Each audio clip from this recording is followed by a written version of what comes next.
program to bring you this important message. Yo, it's Remember the Show. Slick with the flows, where the sparring can go. Who's gonna be on, man, you never will know. Guess you better tune in, cause we live from Chicago. Belal Muhammad, that's the king of the tweets. Jason Anik looks like John, step his hands to his feet. Every Thursday, we gon' give you a treat. It's Remember the Show, hit play and repeat. And retweet, and retweet, and retweet. And retweet, it's Remember the Show, hit play and repeat.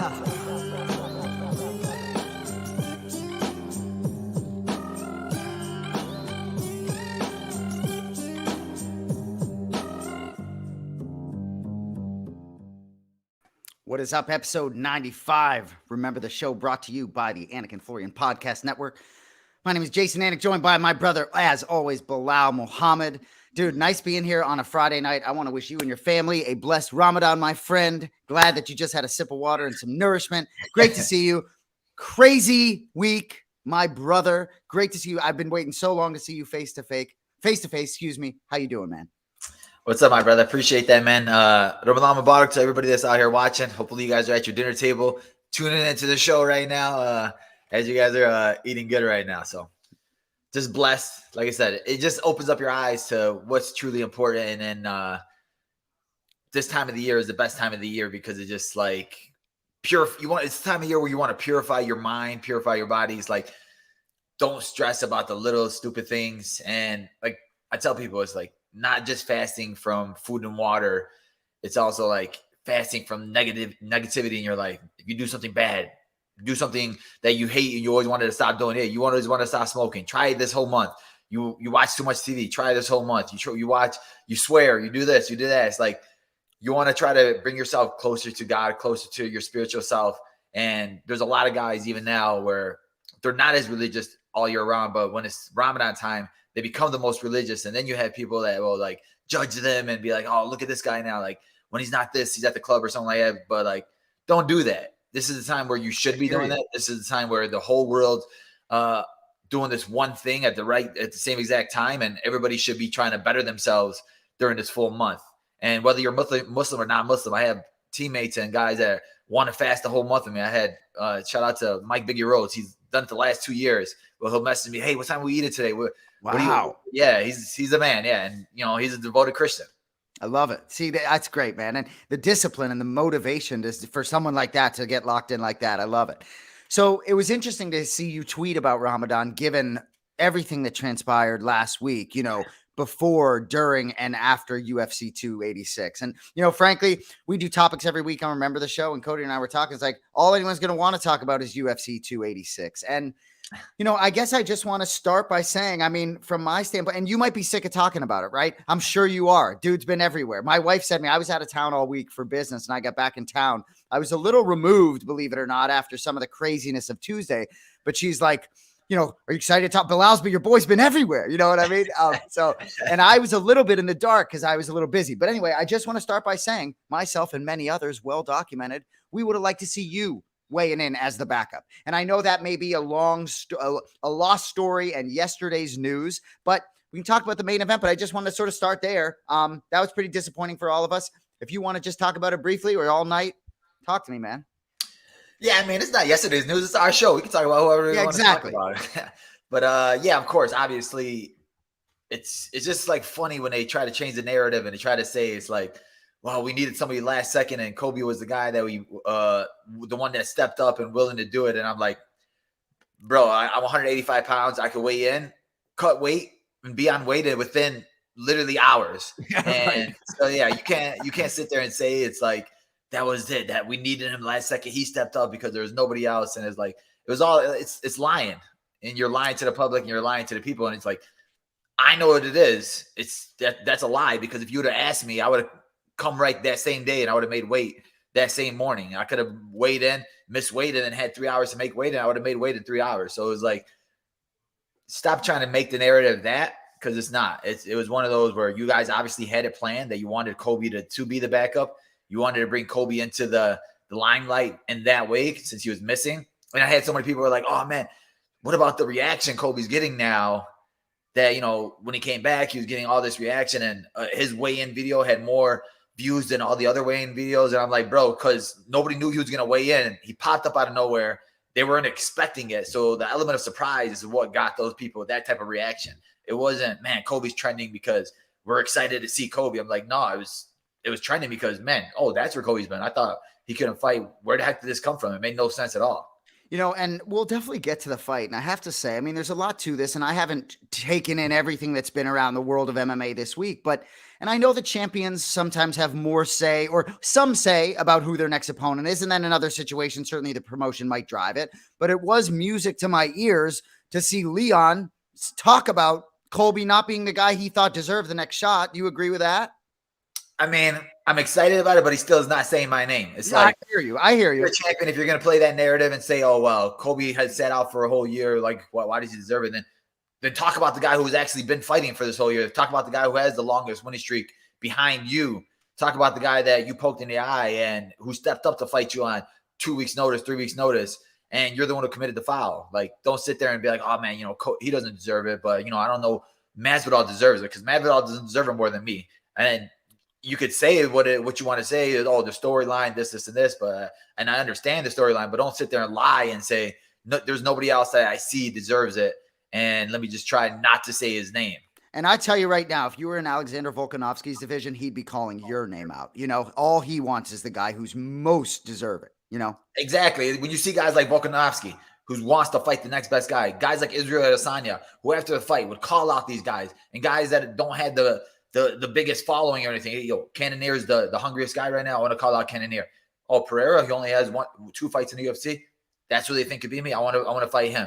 You know, let me get Yo Romero. Let me get like guys who everybody was like, man, he's calling out these guys. These guys are all hungry. It wasn't, let me get this rematch. Who's the one that's going to make me the most money? It wasn't none of that with Adesanya. He went up to fight Jan Blachowicz. That's not a guy with a big name at all, but he wanted to test himself against the toughest competition. And that's why I don't think those type of champions get the respect that they deserve. It's like Volkanovski fought the next best guy that was in line every single time. He went from Korean Zombie, then he wanted to test himself against Islam because he already fought 4 or 5 guys in that division already. And like when you see guys like this who are just like, maybe McGregor or Masvidal make the most sense, it's like a joke. I hear you, dude. And for those of us who really don't watch professional wrestling, the WWE, because I just don't like it. It's fake. I love all professional sports, right? And the Ultimate Fighting Championship to me is a professional sport. And I really have a tough time grappling with the entertainment component of it, you know, where what's entertainment and what's real business and based on the merits of what you do. And there've been moments where I've sort of accepted the entertainment more, but now, and yeah, it affects me personally. You're my boy. Like, that's no secret, but bro, it drives me out of my mind. I'm not going to lie. And I know my brother works for the promotion, but I'm losing my mind about this, man. I'm still fired up. I just want to see you beat someone's ass, frankly, at this point. Dude, honestly, that's what it's getting to too. Cause like people could say it's entertainment, this, and that. And it's like, I don't really like, Kobe's not good at the talking. Kobe's not good at the trash talk. It's like, he's saying the stupidest things. When people say that, you know, he's going to talk, he's going to build up something. He's going to build it up by saying dumb things. He's going to build it up by like, he's not an ambassador for the sport. We've seen what he did. We've seen how much of a coward he is. The stupid things, what he said about your brother. Like when you have a guy like that, when you have young kids that are looking up and are like, man, I want to be like this guy or that guy or that guy. It's like, do you want this loser to be your champion? Somebody that says the stupidest things in the world and will make the sport look bad. You guys want to keep saying this is a real legitimate sport. He's not going to make it a real legitimate sport. He's not like, there's guys who do it professionally and, you know, that make it look, they talk trash with IQ. And that's like Chael Sonnen or Conor McGregor in his heyday when they were so smooth with it. And it was like really good trash talk. But when you have a moron like Kobe, who's just like, it's obviously scripted. It's obviously stuff that he's reading off the thing. And it just seems worse and worse every single time. And he tries so hard with it and it's getting worse. So then now he's just grasping at straws of he's running out of ideas for trash talk. So now let me come at John Anik because, you know, he's a commentator and he's not going to beat me up if he sees me in public. So let me try to come out that way. But maybe it'll give me more of that, you know, heel edge. But I'm like, bro, you're a joke. Well, shout out to you and a lot of fighters on that roster. Felt a lot of love this week. You can be sure. Bro.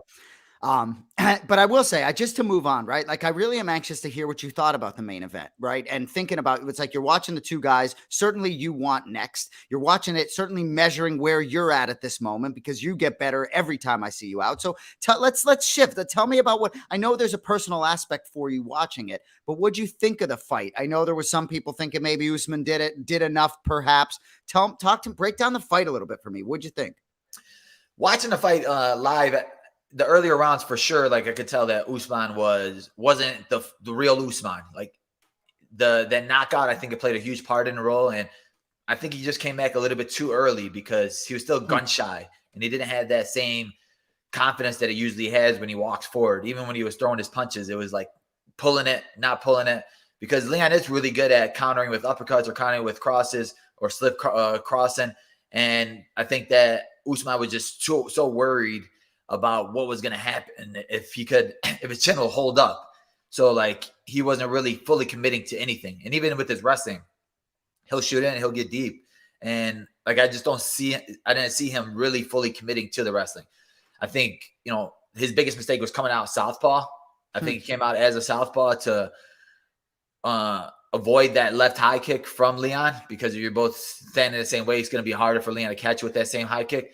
And Leon just switched it up and started going low kick on him. He was going to that calf, and Usman has bad knees, skinny legs. I think that played a huge part in it because you could just tell that those leg kicks hurt him a lot.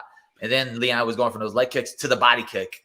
And I was sitting there like, man, when he's going to go to the head kick? But I think that he was probably noticing that Usman was thinking so hard about that head kick that the body and the low kick were wide open the whole night.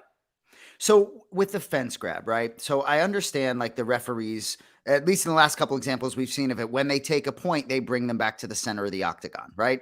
And I understand that round, whether it's 10-8, whatever the result ends up being for Usman, but it really is a fascinating thing for me, right? It's like, so if the ref in a situation like that wants to stop the fight because of the fence grab, right? He does have the option to not take the point and sort of keep them in that position.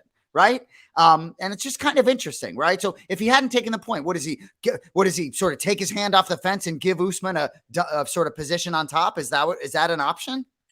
Like for me, I think that's bull. Like I think that he deserves the position. Like, right. You're going against a wrestler, a guy that wants to get you down on the ground. If he gets on top of you, he's going to control you from top, and it's going to cause more damage. He's going to get you with elbows. He's going to break your cardio. He's going to break you down trying to get up. And we saw in that second fight where Usman, when he was on top, he was battering Leon the whole time. So this time, Leon knew that could happen. And it's like, I'll sacrifice this one point to stay on my feet. And, I still consider that cheating. I still consider that dirty because it should have went to the ground. It should have went Usman on top because it could change the whole freaking factor of the fight.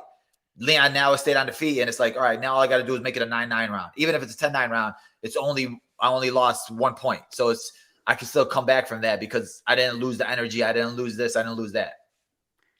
Totally agree. Cody, go. I was just jumping in to say, I thought that was one of the most egregious fence grabs that I've ever seen. And it was in a title fight against a wrestling-based Kamaru Usman, who, not for nothing, does struggle with knees, and Leon obviously had the advantage on the feet. Like Bully said, one elbow to the face above your elbow or above your eyebrow, that changes the whole dynamic of the fight. And throughout the whole fight, Leon was able to defend the wrestling of Kamaru using the fence. He was scraping using the fence. He was getting up onto one knee to get up off of the takedown. If he gets taken down in the middle of that round, he's in the middle of the octagon. That was going to be a huge takedown. And he didn't do it once, he did it twice. So I thought that was a huge factor in the fight. And also, I lost my train of thought there, but I thought the fence grab was more than needing to take a point there. And Bully, I hear you when you say dirty, and like, I'm not one to sort of run my mouth about that, but you do have to be disciplined not to have that be your instinct. You know what I mean? Like your instinct can't be to grab the fence in that spot.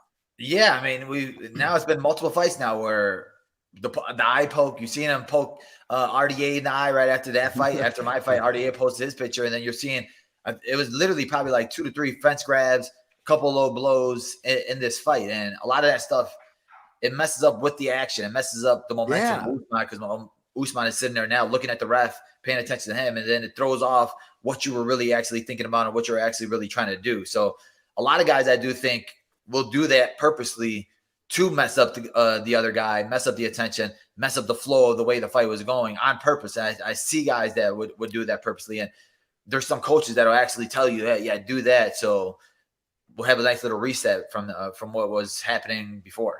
Well, and I thought tactically that Kamaru made a huge mistake by not really pressing on the gas for that round. If you get that point taken, you need to make damn sure that's a 10-8 round, period. You can't be – I felt like he kind of coasted after that. And there was a couple of judges that had that round as a 9-9 because of that. If you're Kamaru Usman, you got to go out there, hammer on the gas, make that a 10-8 round, get the momentum back where obviously you weren't banking rounds. So I thought that was a huge error by him. And like Bully said, Jay, you'll like this.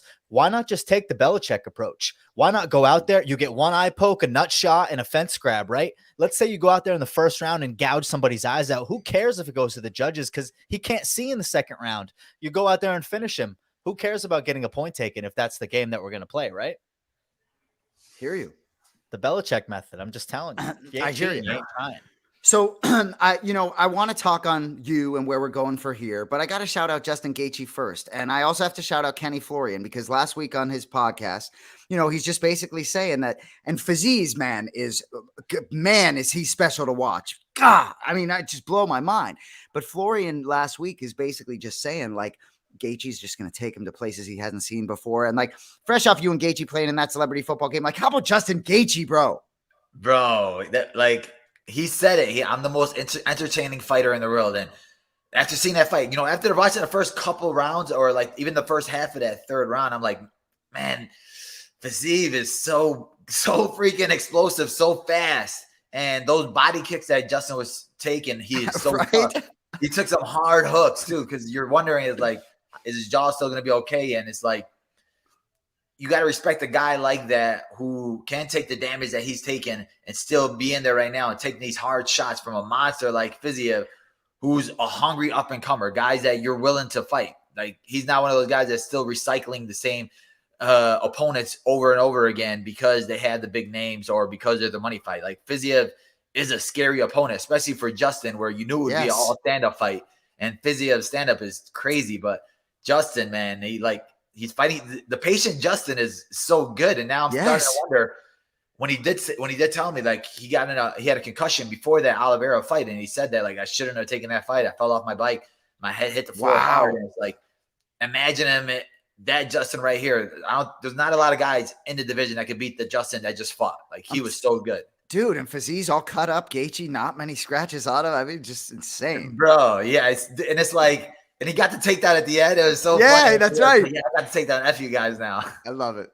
Well, and I just thought that was also some weird scoring, where one judge had it 2 rounds to Fazeev, but then gave Gaethje the 10-8 in the end. And it was like, it was kind of a theme all over this card. Like, I'm not going to sit here and blame the commissions or the UFC or whatever, but 3 of these judges had like 8 assignments on this card. And like, when you're throwing out shit scorecards like that, and I thought that some of the main event scorecards were kind of shit too, like, it just really makes me lose all faith kind of in the judging. So that fight like stood out to me, where it was like, I did not understand how that third round was a 10-8 for Gaethje. That just seemed a little weird to me. Well, Belal, let me ask you about I'm glad you brought that up, Cody. So when the scoring system doesn't properly fit the sport, which it most certainly doesn't, and the first couple rounds may appear tight. So you got, and you give them both to Fazeev, right? And you're the judge sitting there and you give these both 2 rounds because someone's got to have 10 points, other guy 9, right? And then you're sitting there round 3, and Gaethje does have maybe on the borderline 10-9, 10-8. But if I'm sitting there and I'm that judge, I wish I could have the ability to score the card in the fight in aggregate. I got no problem with that. If you want to know the truth, man, when you're go ahead. So I don't disagree with you, but that's not the scoring. I know. Like, everyone hollers till the cows come up. Like, oh, you don't understand the scoring criteria. This, that, the other. Listen, I said this to John in our pre-show before the show on Monday. If we go to fight, right, and we're like, hey, you're gonna meet me at the baseball field at 4:00, and we're gonna fight. and people show up to school the next day saying, hey, listen, like Johnny definitely won that fight. That's how a fight should be scored. I don't give a fuck about any of the scoring criteria. Sorry to anybody with the kids watching, but that to me is how you score a fight, is who won the damn fight. And Bully? that, like, I think One Championship does a good job at that. They score it in the aggregate. Yeah, I mean, watching that third round, it could have been a 10-8. Like Justin did outland him by a lot that round. And but just the beginning of that round was so good for Fiziev. Like Fiziev put his foot on the gas at the beginning of that round, and I was like, man, he landed some hard shots. And then I'm looking at the clock, and I was like, dang, there's still like 3 minutes and 30 seconds left. And then Justin started coming back super hard. And somebody was like, Justin started figuring out he has a jab in the third round. And his jab was like landing so nice. And just that team over there, man. Trevor Whitman, we saw Usman had one of the best jabs in the division now. Gaethje's starting to realize that jab plays dividends. He doesn't need to throw big overhands the whole time. He had to adjust his game because Fiziev, his hooks are so good. He's so good in that pocket. Justin's very good in that pocket too, but Fiziev's body kicks were landing so well. And then it's like, Justin, you don't want to take so many of those body kicks, so many of those knees, man. But dude, I'm excited to see what they give him next. I hope they give him Poirier next, because that boxing, that striking in that match, that first time they fought was so good. I just want to see another rematch of that one. Yeah, well, I love it. And I was a little disappointed that so I would love to see Gaethje and Poirier headline an event in New Orleans and have Brendan Allen be the co-main event. But Brendan Allen recently got a fight booked, main event BA, going to fight Jack Hermanson in Vegas, I believe, June 3rd. Yep. And that's exactly who he wanted. When I saw Vegas and fight night, though, it's like, I want Brendan Allen in front of fans, you know? Yeah, definitely. And especially the way he's been fighting, the way he's been to get that big finish. But, I'm just happy that he got his main event now. Yes. And I think people are going to start short notice main event. Last time, that little short notice main event, but a real one now. So he'll get the full build up. He'll get the full, like you're going to see a different side of him, because you're going to get the camera guys there. And, his personality is going to come out more. And he's still like super young. And I tell everybody, man, it's like, this kid will be a champion. He's so good everywhere. And now he's going to fight a guy that's established in the division, established top 10 guy where people thought was close to the title shot at one point. So if he goes out there, finishes Hermanson, who I don't think his jiu is not much better than Muniz. And I think that Brendan will go out there finishing the same way. It's a perfect fight for Brendan right now.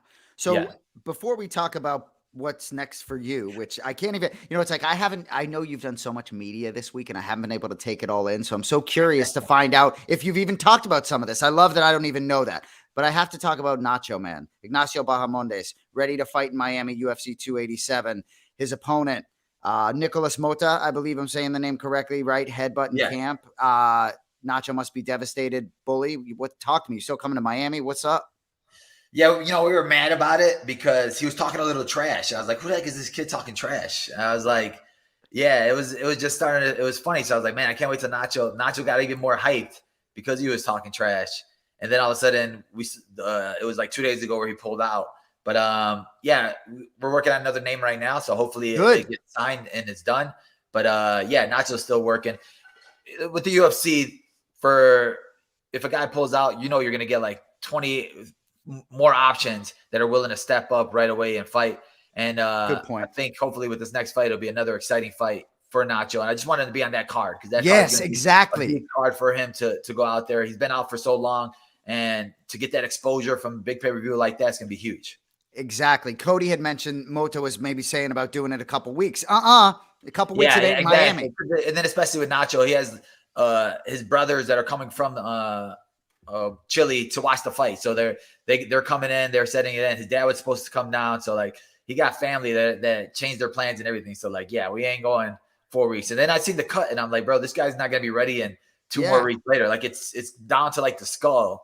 It's like really bad. And I was like, that looked nasty. Well, what are we supposed to do? Cancel our reservation at Poppy's Steakhouse? We can't do that. Right? You're going to pay for that. But the name that I had in mind, and maybe it's the one that the UFC threw out. I mean, he trains in South Florida. He's a higher ranked 155er, and he's a good name. Michael Johnson. Like Michael Johnson, step up. Fight Ignacio Bahamondes. Why not? It was funny because I had it was during training where Nacho told me that, and I was like, oh, dang. So we trained. And then I got to my phone afterward, and I got a text from Jared, and it was like, yo. And I was like, man, they better not have called Jared for this fight. Yeah. And I was like, and then I called, I was like, what's going on? He's like, what are you what are you freaking so energetic for? I was like, bro, like, what did you tell me yo for? He's like, nothing. I was trying to see how you're doing. And I was like, oh, okay. I was like, because Nacho's opponents just pulled out. I figured that they would call somebody from Florida to fight him. He's like, oh, no. Yeah, I wouldn't fight Nacho anyway, dude. I'm not going to fight Nacho anyway. I was like, oh, Yeah. good. Good. That's like, Where's yeah, my gold I bar? can have that. So I haven't gotten my prize yet. So I know we're gonna make picks in a little bit. We're gonna talk about the fight card coming up this weekend, but I sort of want to frame, and I didn't even have this in my notes, but I think about Cheeto, right? And so my brother John basically said, if Cheeto wins this fight coming up, and I'm not talking about that main event now, but if Cheeto wins this fight coming up, even if he has to wait 12 months, his next fight has to be for the championship, right? And that wasn't much different than how I have felt about you, Bully. Is your next fight needs to be for the belt, and I felt that way for a long time, and I don't need to regress all the last week and everything that has gone down. I'm curious. I'm sure you've been asked. I don't know if you've given any answers. Where are you at right now, man? Usman, Rakhmonov. To me, it's got to be Leon. Talk to me, man. Before you answer that, so in the post-fight presser, UFC president said that, we're working on Belal versus Shavkat. Who's working on that? Can we just is that a name that's crossed upon your text messages? And then I'll let you give the floor, Bully. But there were some questions about that, and when I heard that, I was a little thrown off. So yeah, it was one of those. It was weird because when you saw, like you said, Dana, and he's like, look, he's like, huh? Oh yeah, Rakhmonov, and I was like, it was just like a weird thing, just because I was like, first I was pissed that Kobe was even there, and then they were trying to build it up with Kobe, and I was just happy that because DC in the cage is like, oh, you have Kobe sitting front row. What do you have to say to him? And Leon's like, yeah, I don't really got nothing to say to him. So I'm like happy that it didn't get the build that they wanted to get built. And it's just like, I tell people, and I'm like, you get to this point in your career where you're like an inch away from the title fight. And I'm like, this whole time I've been like fighting for inches, and these other guys have been like fighting for yards. These guys are getting like, whatever they do, they're popping up way ahead of me no matter what. And I'm still like grinding. And I inched my way all the way up to the front door of the title shot. I inched my way here. I didn't yard my way here. I didn't steal anything here. I didn't cut no corners. I didn't take no cheat codes. Like, I inched my way here, fight by fight, next top guy by next top guy. And, I feel like they're trying to like take that away from me. And they're trying to make it seem like I didn't earn it, or I didn't get it, or it's, man, look at Cheeto. He's willing to fight this guy and that guy. And I'm like, it's not the same scenario. That scenario at 135 is Sugar Sean O'Malley, who has he's a win over Peter Yan at the time, who was the number one contender. So right away, he had all the hype of being the next in line for the title. Then you got Merab, who's on a huge winning streak, and he just beat Peter Yan. Then you got Cheeto and Sandhagen, two amazing fighters. They're both on, Cheeto's on a big streak. But you still had three other guys that should be fighting for the title based off of wins and ranks and stuff like that. At 170, there is nobody else. Yes. At 170, there's nobody that deserves it but me. Kobe is exactly. 2-2. Masvidal is 0-3. Gilbert is 2-2.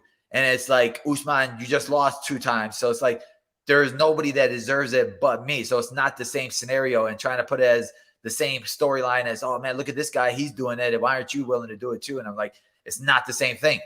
I've done my part. I've went up there, fought the number 5, number 4. Then I had to go crawl back down to number 7 and beat a undefeated prospect. Right. So it's like, and finish him, which everyone wanted to finish. There you go. There's your finish. Exactly. And then you got guys that are like, oh well, he needs that big name guy that's going to be there. And I look at guys like fighters that've been in the cage before, like Rashad Evans, who are like, yeah, I think Kobe does deserve it. And it's like, you want to snap on these guys, but they're OGs of the game. But it's like, you've been in the game. You know how hard it is to get a long winning streak. You know how hard it is to get to where I am. And your heyday, you've been in the cage. You've been in the training room. So don't tell me that I don't deserve it because I don't have the same hillbilly following that Kobe has. It's not the same thing.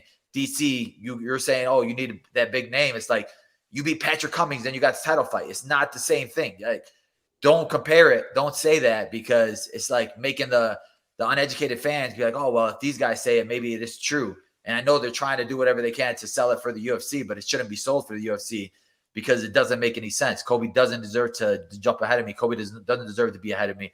And, it makes you mad, but it's just like, it's not a disrespect to like me. It's just disrespect to like the younger fighters who are coming up. And it's like, Good point. man, if you don't have 1.5 million followers or this or that, you're not going to be fighting for the title. So every fighter's goal is to be a champion. Every fighter's goal is to fight for the gold. And if they're seeing like, oh man, look at this guy, he's 8-fight winning streak and he's still no chance of fighting for the gold, and they're saying he doesn't deserve it. Like, what am I going to do to deserve it? And it's like, I had fighters. Like I was talking when I was in Vegas, Amir Albazi was like, I'm fighting Kai Kara France. And I said, oh, dang, that's a huge fight. He's like, yeah, man, I may be fighting for the title before you. And it's like funny, but then right? It's like, it's kind of like, wait, that don't make no sense. And I'm talking to Jamal Hill, and Jamal Hill's like, bro, you were winning before I even got into the UFC. How are you gonna literally, I was like, bro, I had no idea. Well, I don't care if I don't, OG, UG, I don't give a fuck. Gilbert injecting Nate Diaz, like, you just make yourself look dumb. I'm sorry, but like, I'm sitting there off half a bottle of proper 12 Irish Apple, probably drank too much watching the fights on a Fight Companion, but for him to sit there and be like, oh, well, I think Nate Diaz, pull up. I don't give a shit what Nate Diaz has done. He does not deserve a title fight. And obviously, if Nate Diaz was this big seller, then they would have really scrapped to keep him. But apparently, Diaz Ferguson probably didn't do that good in the back of the books, because why is Nate Diaz a free agent right now? Oh, I could go on for days on all this sorry, stuff. I could not believe that. And Belal wants to be respectful, but I could give a fuck about Gilbert Melendez, because him saying Nate Diaz needs to get a title shot is absolutely ridiculous. Yeah, I mean, anyway, the whole thing, it is what it is. But so where are you at in your head right now? Are you just sort of taking it day by day, focused on, what you got to do? Or, I mean, where are you at? You want to fight with what? I mean, are you just obviously we're talking with our manager. We're going down to, I'm going to Vegas Sunday to meet with Dana. So hopefully we get some good news from that, or we get an idea of what's going to happen next. But yeah, so it's like, that makes me happy. I'm tired of the middleman in between and what's happening. Cause it's like, you get all these ideas of, oh, this is going to happen. This is going to happen. This is going to happen. It's like, let me hear it from the boss of what's going to really happen. Because like I said, they've been telling us we're going to fight Kobe for the last 5 months. And now I'm starting to think, like, was I getting played this whole time? Was I getting lied to this whole time? So now we'll hear it from the boss's mouth. Good for you. Love you, bro. Let's move on to the Bix, Cody. Good. Intro.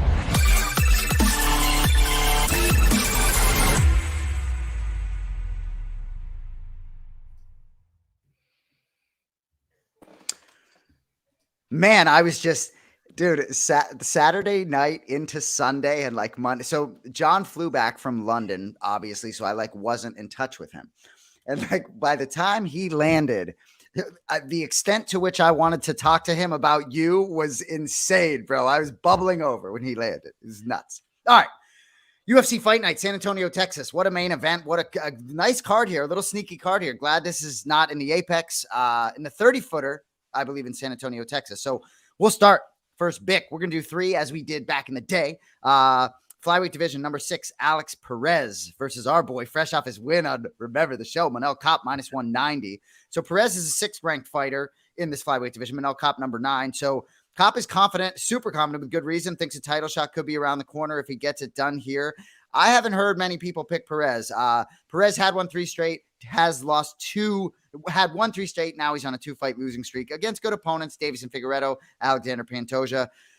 Kape is the real deal, man. 1-3 in a row. Bully, start with you, man. Who do you like? Flyweight division.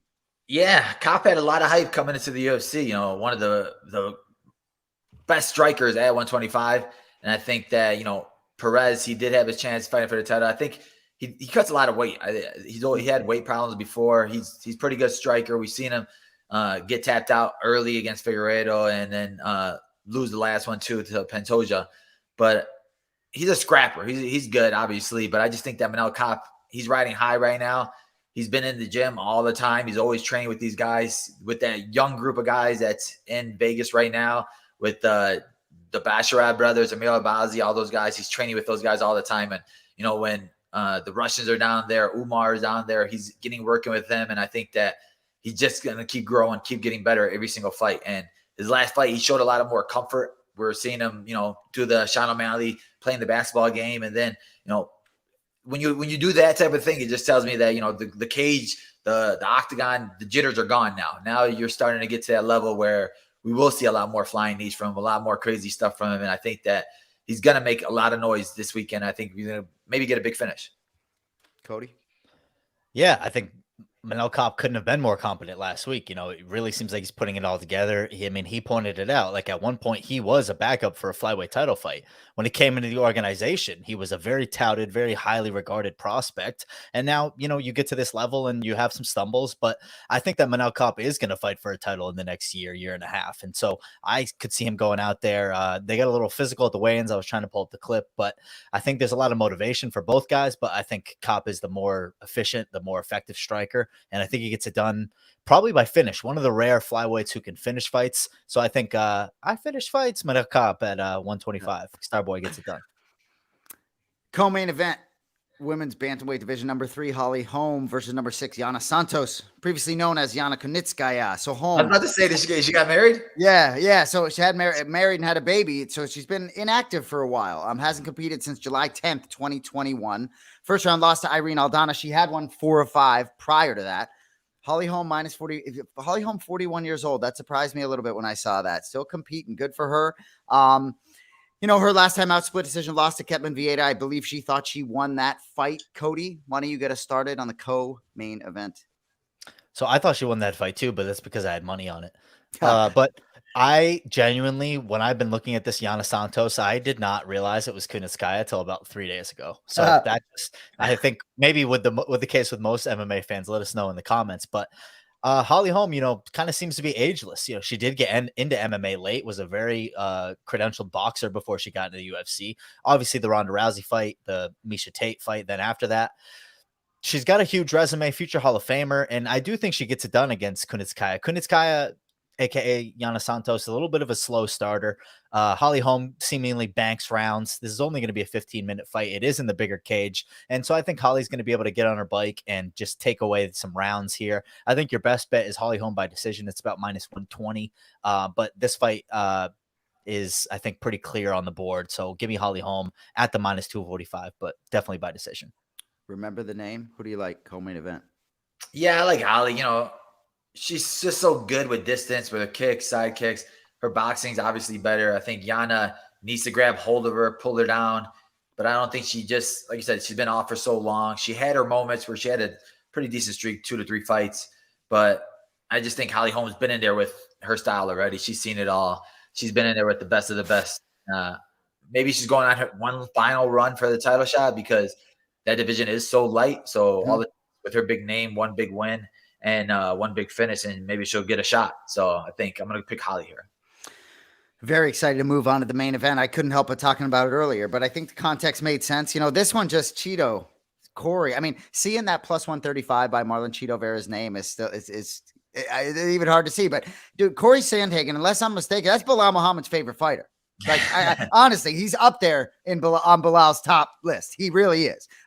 Anyway. I think either guy could potentially make a case for a title shot with a win here, depending on how it goes. This division, though, is clogged at the top. I mean, gotta love seeing Merab Dvalishvili's name as the number 1 contender in the bantamweight division. I can't get enough. So anyway, so both guys 30 years old. Cheeto Vera, underdog here. So Sandhagen, in my opinion, needs this one a little bit more.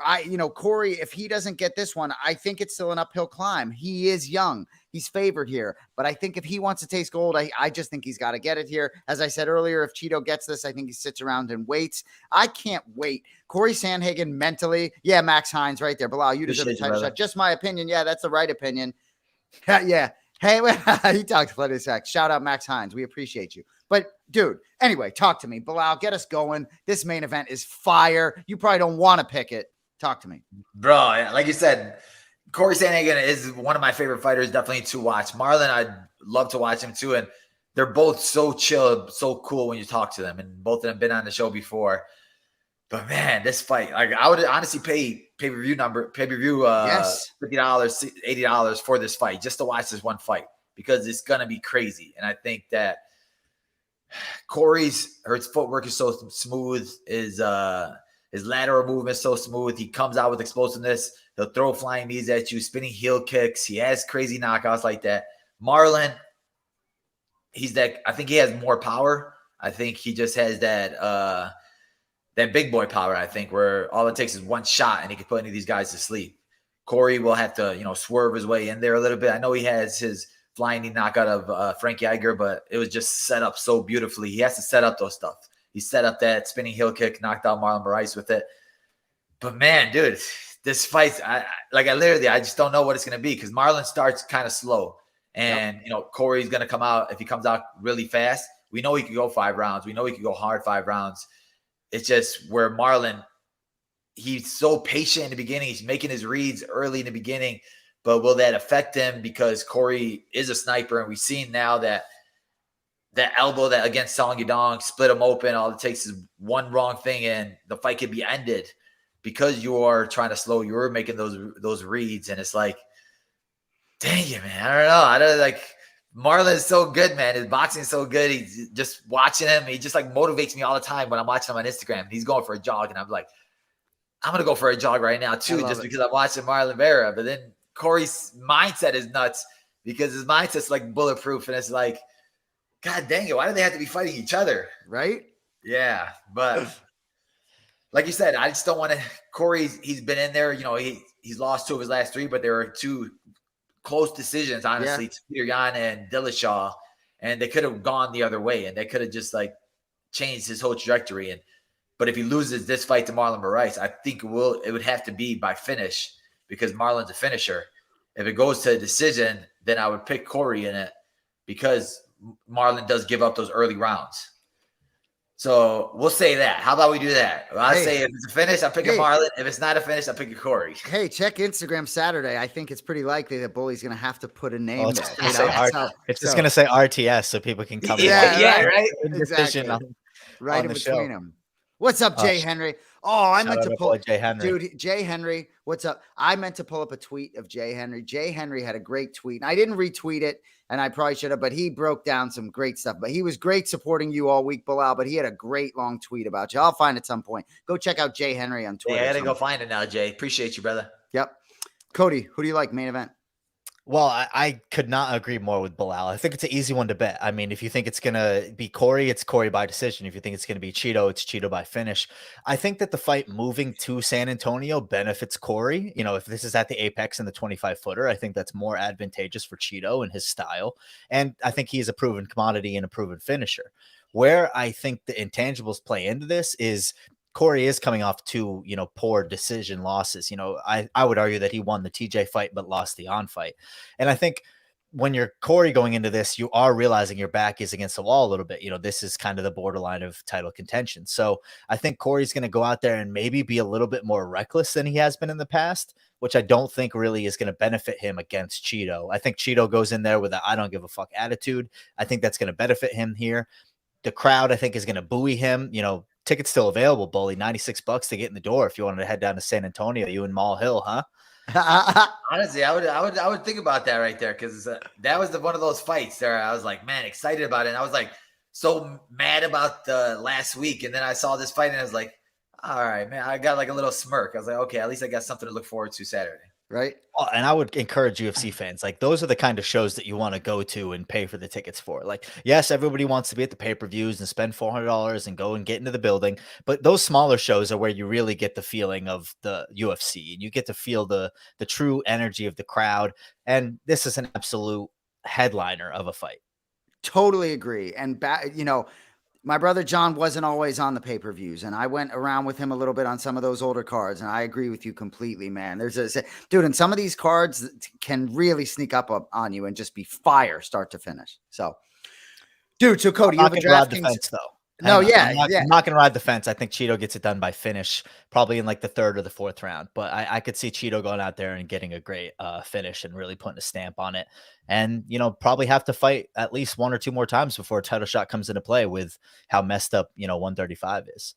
And I guess, so my question to you guys would be, so if you're Aljo, right, and you go out there and you beat Cejudo in Newark, are you sticking around to fight Sean and maybe get a high payday, or are you going to move up immediately to fight Volkanovski?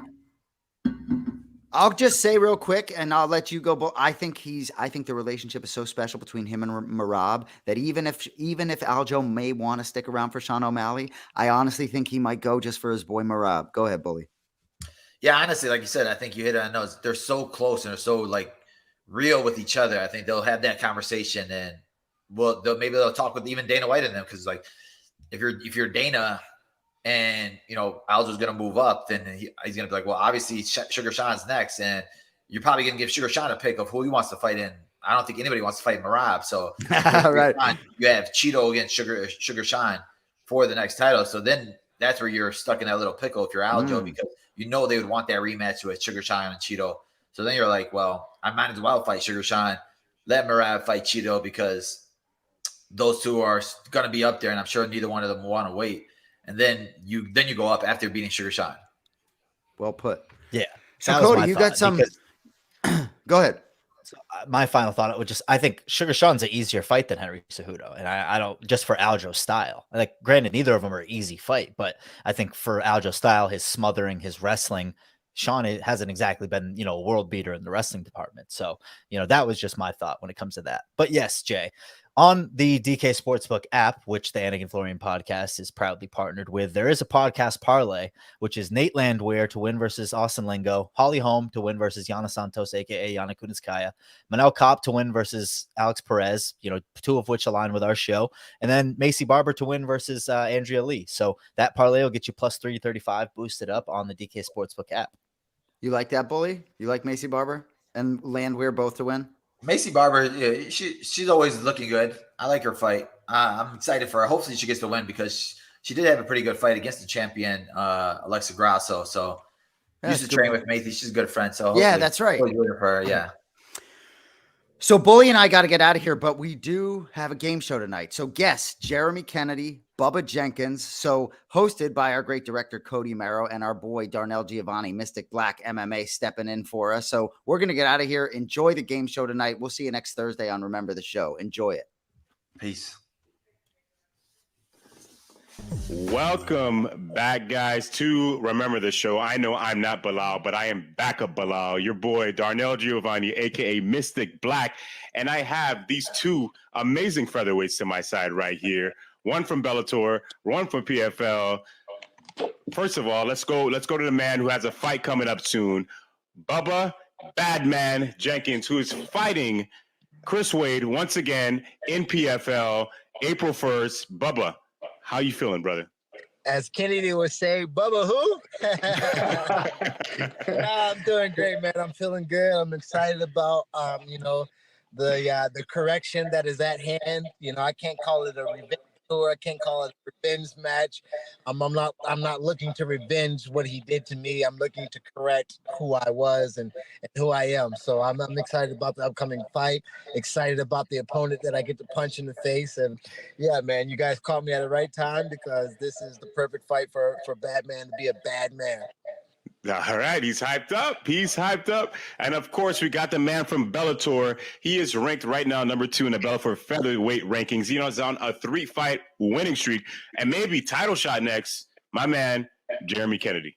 Thanks for having me, man. Yeah, Jeremy, we're going for that title next. Going for that title next. Are you ready today for this game? Are you ready to take on Bubba? It's gonna be a good one. I'm ready to go, man. I'm trying to get this W here.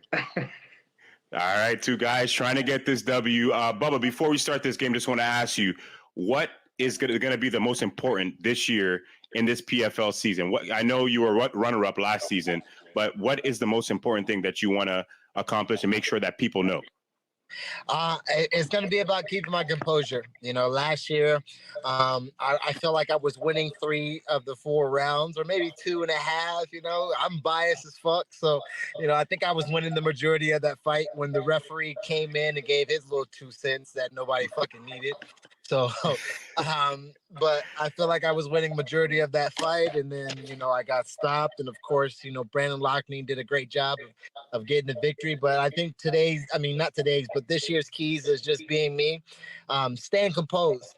I got hit with a nut shot in that fight, and I didn't keep my composure. I kind of was, all about what was going on, all about my leg, all about, just the atmosphere that was. And had I kept, a little bit more composure, had I kept a little bit more soundness about myself, I think I would have came out with a different result and a better victory. So this year is about composure. Last year was about focus. I was always, elsewhere, and trying to get back to the cage and be focused was imperative. And I was focused for the championship fight, but I wasn't composed. And I think this year is about composure, staying calm. As much as I hate Chris Wade, I got to stay in a place. I got to stay in a place where I'm not trying to fuck him up during the weigh-ins.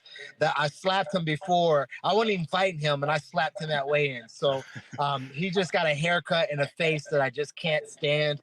I don't like the way he interviews. I don't like the way he wins. I don't even like the way he loses. When he loses, he complains and cries like a little bitch. So I don't like much about him, but it's got to be a composure that I'm okay with, that doesn't get me out of the skill or the competition me. When I turn into a street fighter, when I turn into to Bubba J gang from the streets, then I lose all of my understanding of how to compete at the higher level. So it's about composure and staying in that realm.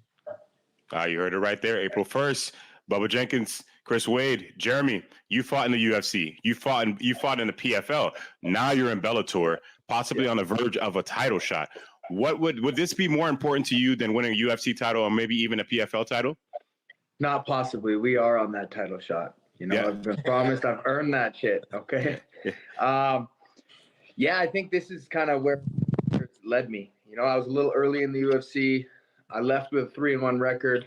PFL again.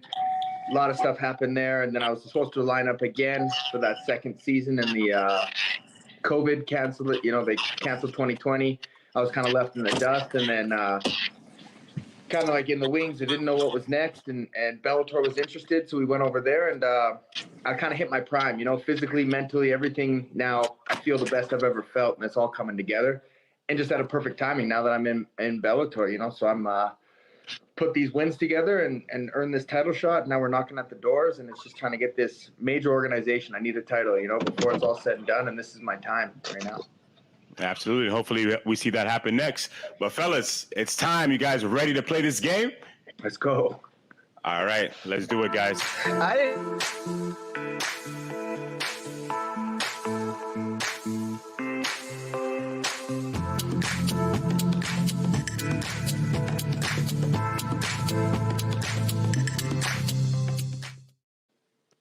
All right, guys. We got the categories for today. First one up, we got face masks. Face masks are going to be very related to PFL and Bellator fighters. It's going to be their face together. Then we got the nickname game. I'm going to give you the fighter. We're going to give you the fighter, and you're going to give me the nickname. Okay. All right, name scramble. We're going to scramble those letters up, and you just let me know which fighter it is. It's a fighter name? Fighter name, yes. And then who is he or she? That's going to be a male fighter, and he's going to look like a woman. So if you guys know what the answer is, you just got to yell bully. The first person that says bully, I'll say go ahead, and you answer that question. I didn't know I was going to be on here with Bubba. This is awesome. You guys ready? You guys ready to play? All right. So Bubba, I had no clue this was even a game. I thought I was on a podcast show. I actually asked him off air how to play too. So Jeremy, since you were here first, I'm gonna let you go first. Let's go with the nickname game. Nickname game for 100. For 200. 200. All right. Randy Couture. Bully. Jeremy. Got that. The natural. Natural. You gotta give that one to me. Come on. That's correct. I wouldn't have a gym if I got that wrong. I think I had a delay. You gotta be quick. Go ahead, Jeremy. Next one. We'll go nickname game for 400. Nickname game for 400. Manel Kape. Gotta say bully. Who? You gotta say bully. Anybody want to try? I don't know his nickname. I don't even know that person as a fighter. I don't even know his real name. I don't know Manel that Kape, face come to that on. name.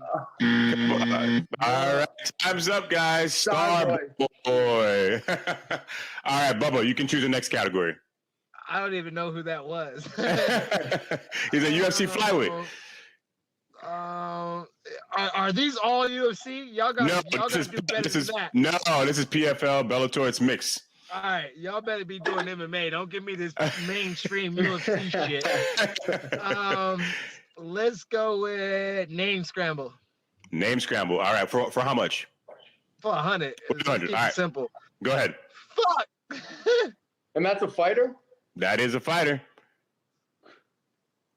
Aaron. No, there's an Aaron. You gotta say bully. Aaron Pico, bully.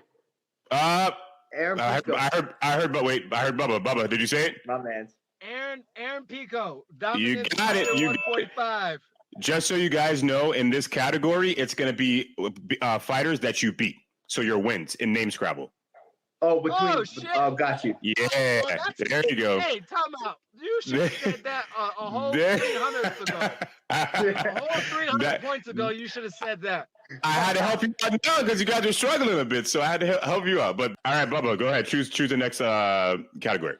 Okay, that was some bullshit. So I'm not gonna do name smash, name scramble.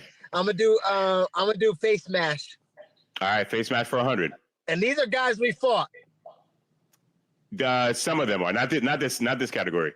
Oh, there you go. That's Who you got? You say bully. Bully. Don't forget this. Go ahead, Bubba.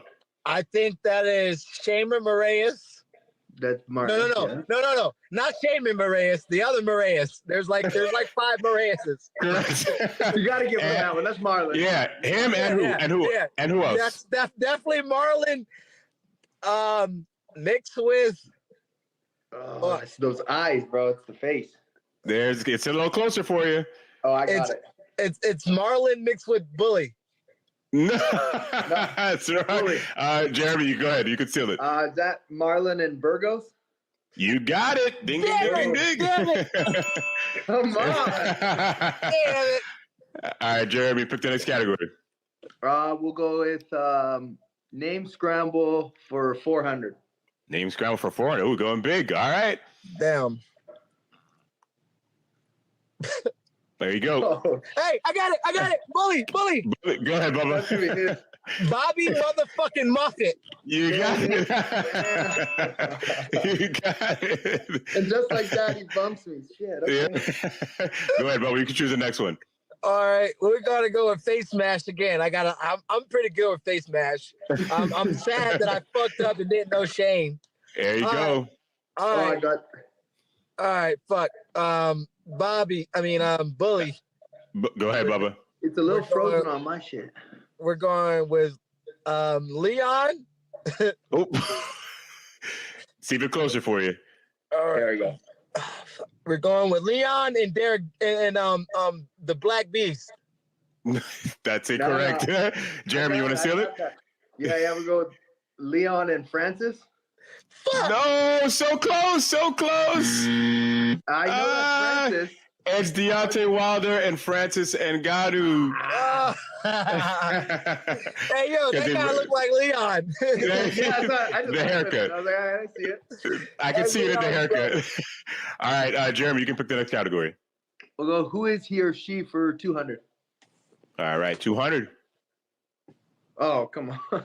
This is a hard one. That's supposed to be a fighter, yeah? This is a male fighter, but a male figure. It's actually here's a clue. That's a white lady. That's a white lady. It's actually not a fighter. It's a politician. I have no idea. It's a politician that has ran the United States. All right, that's gonna go with Biden. Ooh. Bully. You guys say bully. Go ahead, Bubba. Biden. That's you. You are correct. That is Joe All right. Biden. I'm gonna take those cheap ass points. All right, go ahead, Bubba. You can choose the next category. All right, face smash for 400. All right, No. smash. Face Oh, smash for 300. Face no, smash you got for 300. 400. We got 400 already. Who do we got? I got it. I got a bully. Up. Jeremy said Bully first. That's Darren Till and Logan Paul. Wow, that was pretty difficult. You got it. The face was pretty hard. All right, it's tied up now. It's tied up now. Time out. The reason why I only wanted 300 in case he got that he'd still be behind. Hey, it's okay. The game is tied now. We got a good one. Jeremy, you got the next. He did good because I thought it was good. Jake Paul, not Logan. So he would have got that one for sure. All right, Jeremy, you got the next one. Nickname game for 300. Nickname game 300. All right. Bully. Bubba, you got that one. The Party fucking Palmer. Party Palmer, you got it. That's correct. One of the great nicknames in MMA for sure. All right. It's decent. Next one. Bubba, you got the next one. All right. Name game for 100. Name game for 100.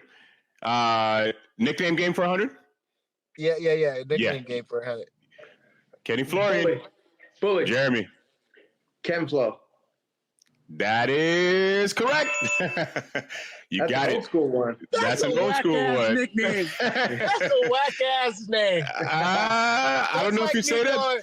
That's like me going with Bub J. Listen, Bubba, you got to say that to Kenny, though. You can't tell me that. You got to say that to Kenny when you see him. Jeremy, I'm no kidding. You need a new nickname, dog. You're too old for some Ken Flo. That's just lazy. Jeremy, you got the next one. I'll go name scramble for 200. Name scramble for 200. Yeah. Oh, sorry, you're 200 down. 200 down. I got it. Bully. I heard Jeremy first. Kyle Bachniak. You got it, Kyle Bachniak. It's Bosniak. It's Bosniak. Bosniak. All right, game is tied. We got a good one, guys. Jeremy, you got the next category. Who is he or she for 100? Who is he for 100? These ones are hard. Remember, these are going to be tough ones. I ain't going to know none of them motherfuckers. No, don't know. Bully. Bully. Go ahead, Bubba. I'm going to guess like I did the last one. You want me to give you? No. I'll give you a clue before you go because these are pretty difficult. Okay. It is a former Bellator champion. Oh, I know. I don't know how to say her name. I can read . No. It's a male. It's a former Bellator champion. It's a male. Oh, what? See, I thought it was Misha Tate at first. It does look like Misha Tate. But this is a male that is a female here. So, Bubba, what do you got? Fuck. I give you 10 seconds. 10. All right, give me 9. Give me Pitbull for a guess. Give me Pitbull. That's incorrect. Jeremy, you want to try? No, I got no shot. Michael Chandler. No, Michael Chandler as a man looked better than that chick. Bubba, go ahead. You can pick the next category. All right. Face mash again for 300. Face mash for 300. We got big numbers on the board now. Only big numbers. Bully. I heard Bubba. Thank you. Finally you heard Bubba. Finally. That is Dana White mixed with fucking Bellator. What is his name? I'm looking at his face. The fat guy, Asian. That's what the fuck is the Come on, I got it. Go. 5. Give me 10 seconds. 10, 9, 8. You got it. You got it. You got it. All right, Bubba. Crucial. That was crucial. All right, you can choose the next one. We got big numbers on the board now. This game can go either way. Bubba, you got the next category. All right, I'm up by 300, right? Yep. All right, let's go with who is she for 300? Who is she for 300? All right. I ain't gonna lie. Jeremy Kennedy's comeback skills is amazing because I don't know how I'm leading. I don't know how I'm leading, but let's just say it. I'm going to give you guys a clue for this one. It's an MMA journalist.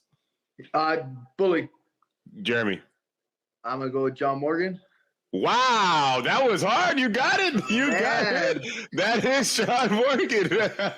Very impressive. We got a tie game right now. There's no way I would have got that name. There's no way I would have got that name. We got a tie game. I don't know the name. Not at all. Jeremy, you got the next one. First question. That was going to be my next clue. You got the next one, Jeremy. I'll go name scramble 300. Name scramble for 300. Bully. Bubba, I heard Bubba. Yeah. Let's the party fucking party. All right, that's 300 right there. Listen, this last point can decide the game. Jeremy, you can win by getting this one. And it's, of course, in our hardest category. So last one for 400. Who is he or she? Yep. You guys ready? Yep. All right, I'm going to give you guys I'm going to give you guys a clue. This man is an MMA manager. Bully. Bubba. You got it. You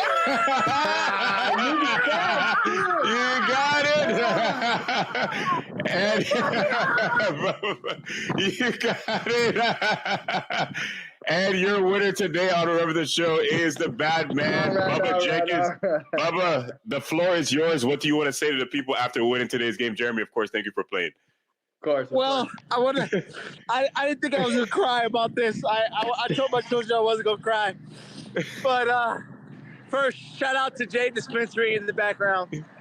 Man, this is just a moment. Shout out to all the fans, all the people that believed in me. All the people that said I couldn't do it. This is for the underdog. This is for the people who ask you who your name is. This is for the Bubba Who's out there. This is for the people that didn't believe that you can get it done. This is for all the bad men and women out there. This is for the revenge. This is for the PFL 23 championship. I thank you guys for just allowing me to be on the show. Just the champion of champions, you know? Absolutely. Congratulations, Bubba. Of course. Jeremy, anything you want to say to Bubba before we end here? No, he's a very tough competitor. You know, a few of those nail biters, but yeah, it wasn't meant to be. I'll go back to the drawing board. You'll be okay. There'll always be a comeback. There's always a comeback. Remember that. It's comeback season now. Gentlemen, I appreciate you both. Hopefully you guys get that title shot. Bubba, I know you got to fight April 1st. Jeremy, I know you're getting that title shot. You guys want to say one last thing to the people? Go ahead, Jeremy. Just check me out on Instagram, Jeremy Kennedy 145. I hope to come back on the show, and best of luck, Bubba, next week. Absolutely. Thank you, Jeremy. I appreciate it. Good luck, man. I'm loving the way you're fighting over there at Bellator. Congratulations on all your amazing success. I saw that opportunity over there for you, and I thought it was an amazing move for you. And the fact that you're sitting in the seat that you're sitting in with the title shot coming is absolutely a testament of your hard work and your perseverance, for sure. Appreciate that. Check me out. April 1st, baby. The revenge tour has started. I fucking lost the championship, so I feel like I left $1 million back in New York. So I'm looking for that million. I'm headed back to the championship, and this year I believe is the hardest season of PFL. So to be the man, you got to beat the man, and I'm looking to beat all those motherfuckers. So Batman teams, you know. All right, gentlemen, I appreciate you guys. Thank you guys so much for playing. Appreciate it, man. Thank you. All right, guys. Later. All right, that was great. Man, what a game show, huh? What a game show. Big thank you. Big thank you to you, Darnel, for stepping in, filling the bully's shoes. Before we wrap up here, I just wanted to give a big thank you to Dominance MMA for setting up the show. Big thanks to Jason. Big thanks to Belal for the show that was prior to this. And Darnel, big thanks to you, man. You stepped up. You are a huge supporter of the show, and I could not think of anybody better to come in here and fill the shoes. What do you want to say to the people? Let's get your last minute thoughts here. There's a lot of drama at 170. Leon Edwards, obviously, last weekend. What do you think about the whole 170-pound division in the UFC? Listen, this is absolutely crazy what's happening right now. It makes no sense for somebody who has not fought in almost 2 years to just get a title shot out of nowhere. Maybe if you're a Conor McGregor, I get it for financial purposes, but no, this makes no sense. Belal has not lost in years. He deserves that title shot. I don't know why they don't just do it in a summer international fight week. I'm sure Belal will be ready. I'm sure Leon will be ready. This is his time right now. He deserved it. Just like everybody thought Leon deserved it. And for everybody who vouched for Leon, make sure you're vouching for Belal too, because he deserves that title shot. Call me backup Belal today because I'm taking over for the show. Damn, clip that, post it up. Got TikTok written all over it. You can follow Darnel over at Mr. Black MMA. He's doing great things. We hope to see more of him on the UFC scene, definitely at International Fight Week, and definitely more of him on the show. Darnel, we're going to have you on with Bully and Jason here sometime soon. Big thank you for you to showing up and showing out, man. I thought you did a great job. Cody, thank you so much. I will do this anytime. I don't care what I'm doing. I'll be right here on the best show on YouTube. Remember the show. Remember the show. We out.